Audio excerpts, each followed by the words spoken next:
Assalamualaikum warahmatullahi wabarakatuh. Kembali lagi kita ke mata pelajaran tematik, tema 7, mata pelajaran SBDP.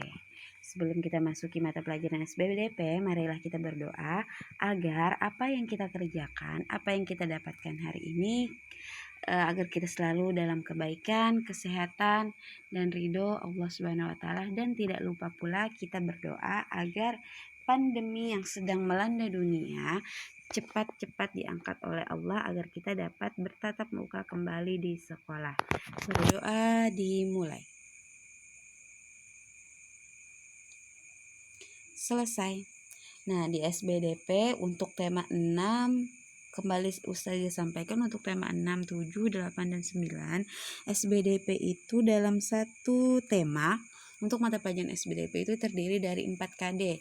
KD-nya itu pun selalu berulang dari tema 6 sampai tema 9. Yang terdiri dari kayak menyanyi, menari, karya 3 dimensi, dan sebagainya. Nah, sekarang di SBDP ini ada lagi kalian disuruh untuk mengenal lirik lagu yang berjudul Apuse yang berasal dari Papua, di mana lagu ini menceritakan tentang kisah perpisahan seseorang dengan kakek dan neneknya karena si cucu ini akan merantau ke negeri seberang. Adapun lirik lagu Apuse itu sebagai berikut. Nah, ada pula di dalam lagu itu disebut dengan garis melodi. Kalian bisa lihat garis yang ada kayak garis putus-putus naik turun ini disebut dengan garis melodi. Karya seni 3 dimensi merupakan karya seni rupa yang bisa dilihat dan diraba permukaannya. Contoh seni patung, seni kriya, seni keramik, seni arsitektur, dan desain produk. Itu merupakan karya-karya seni 3 dimensi, di mana karya seni 3 dimensi ini dapat dilihat dan diraba permukaannya.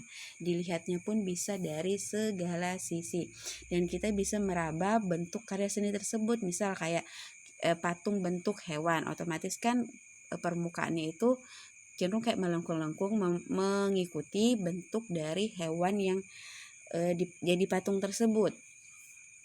Jenis karya seni 3 dimensi, yang pertama ada benda hias, biasanya dinikmati keindahannya, ada benda pakai selain dinikmati keindahannya dan dapat dipakai sesuai dengan fungsinya. Adapun bahan pembuatan karya seni 3 dimensi itu biasa berasal dari kayu, bersifat keras untuk diukir atau dipahat. Batu itu juga keras untuk diukir dan dipahat biasanya. Logam sama keras untuk diukir dan dipahat. Semen dan gipsum umumnya dibuat dengan cetakan sampai mengeras. Yang kelima, tanah liat itu bersifat lunak dan mudah dibentuk. Tekstur sebagai unsur karya seni 3 dimensi. Sifat permukaan suatu benda itu seperti halus, kasar, licin, mengilap, dan sebagainya. Jenis tekstur, pertama tekstur nyata memiliki nilai yang sama antara hasil penglihatan dan rabaan. Yang kedua, tekstur semu memiliki nilai yang berbeda antara hasil penglihatan dan rabaan. Selanjutnya adalah seni ukir. Seni ukir ini merupakan seni membentuk gambar pada bahan keras, kayu, batu, yang dikenal di Indonesia sejak 1500 silam Masehi. Adapun kerajinan ukir itu biasanya benda hias atau benda pakai yang dibuat dengan teknik ukir. Teknik ukir ini yaitu teknik mengukir menggunakan alat pahat yang terbuat dari besi atau baja.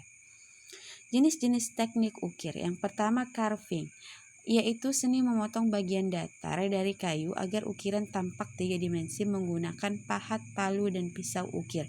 Kayu digambar terlebih dahulu sebelum diukir. Ship carving digunakan untuk membuat patung atau benda lain yang berukuran besar, menggunakan kapak dan pahat yang lebih besar sehingga prosesnya lebih rumit. Yang ketiga, jenis teknik ukir ketiga adalah mengerik. Cara paling sederhana dalam mengukir karena hanya membutuhkan sepotong kayu dan pisau ukir.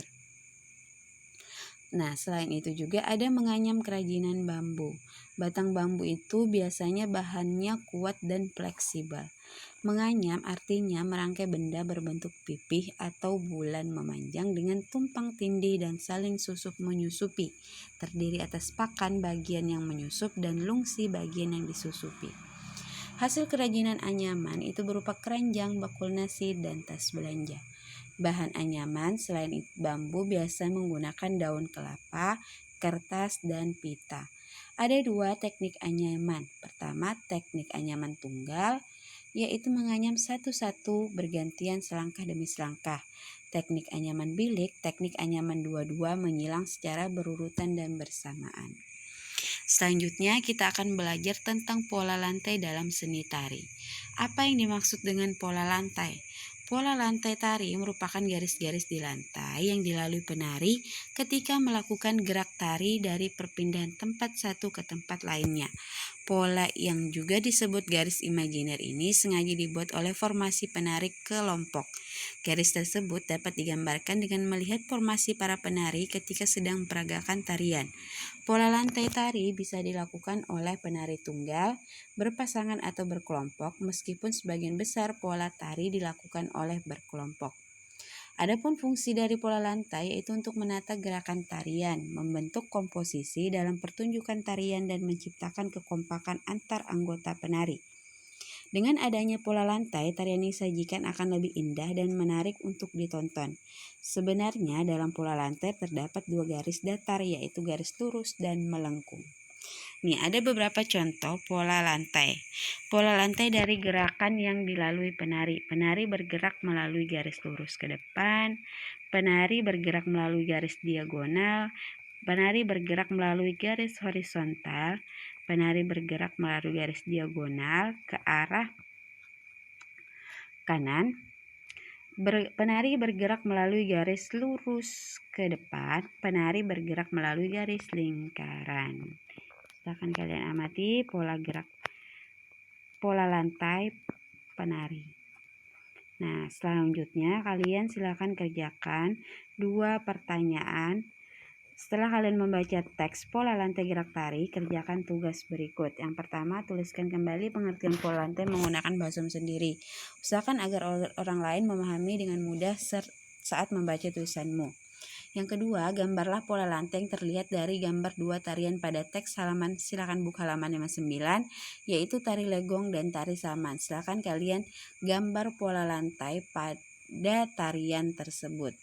Demikian dulu untuk mata pelajaran SBDP. Salah hilap mohon dimaafkan. Wabillahi taufiq wal hidayah. Assalamualaikum warahmatullahi wabarakatuh.